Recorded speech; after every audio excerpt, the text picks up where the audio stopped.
Oui, bonsoir les Ashkadiens, bonsoir tout le monde, j'espère que vous allez très bien. Aujourd'hui, nous allons continuer notre tutoriel sur comment maîtriser rapidement l'Ashcad. Ok, avec le démarrage d'un projet proprement dit. Donc sans tarder, nous allons rapidement aller chercher notre logiciel. C'était l'Ashcad 26, donc on va chercher notre logiciel et on va cliquer deux fois sur notre logiciel. Et on se patiente pour que ça se charge. L'interface est là, il nous présente les projets, les anciens projets. L'autre fois, on a déjà travaillé sur la présentation des interfaces de l'Ashcad et quelques petits réglages de base qu'on a déjà fait. Donc, ça devient un ancien projet qu'on est en train de faire, n'est-ce pas? Juste qu'on n'a pas encore démarré le projet proprement dit. Donc, nous allons cliquer, ça c'était enregistré et c'était tuto archi partie 1. N'est-ce pas? Donc, on va continuer sur notre projet là.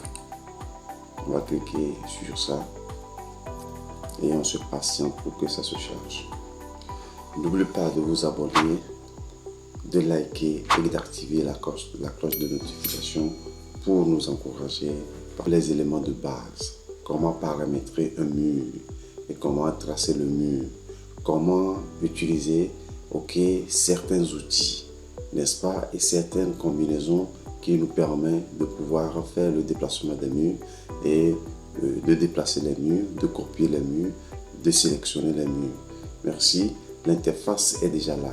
Donc, qu'est-ce que nous allons faire? Nous voulons commencer le projet. On prend un projet banal et maintenant, comme nous voulons commencer un projet, on va aller directement dans la boîte à outils où nous allons chercher notre mur.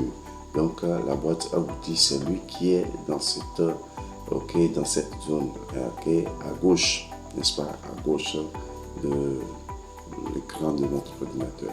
Donc nous allons choisir ici, que je vous ai dit que c'est un logiciel qui est en anglais. Donc nous allons chercher, ou bien mon pointeur est sur l'outil. Donc on va cliquer sur l'outil. Si on clique l'outil, ça va nous sortir cette boîte. Ça va nous sortir cette boîte de dialogue. Et dans cette boîte de dialogue que nous allons paramétrer notre mur avant de commencer par, n'est-ce pas, avant de commencer par tracer. Donc nous allons venir au niveau de quoi? Au niveau de géométrie and positioning, c'est-à-dire que la géométrie et position. Donc on va cliquer là-dessus et ça va nous sortir cette page. Ça va nous sortir cette page. Vous allez voir que ici il y a trois types de murs qui sont ici. Donc il y a ces murs là, ce sont des murs complexes, n'est-ce pas? Donc nous n'allons pas travailler avec les murs complexes aujourd'hui.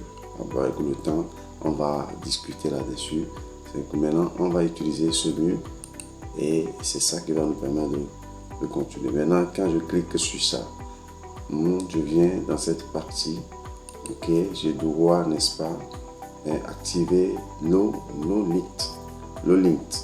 Donc c'est non lié. Voilà, je l'active et je viens ici. Donc je vais toujours choisir la structure de briques que je veux. Donc je rentre là-dedans et je vais chercher. Bon, déjà moi je vois black structural aussi, c'est pas mal, je peux le garder. Voilà.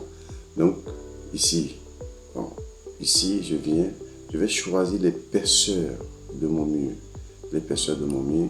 Donc moi je prends 15 cm. Voilà, c'est l'épaisseur de mon mur. Donc j'ai déjà la hauteur de mon mur qui est là, 3,20, c'est déjà bon. Donc il faut mettre la hauteur de ton mur. Cette partie, je crois qu'il n'y a pas de souci là-bas. Donc on revient au niveau de modèle. Au niveau de modèle et on va rapidement paramétrer cette zone. Donc qu'est-ce qu'il faut faire? Il faut activer les surfaces. Voilà, il faut les activer. Maintenant c'est activé. Maintenant nous allons choisir les briques que nous voulons utiliser. La brique que nous voulons utiliser. Vous voyez un peu. Donc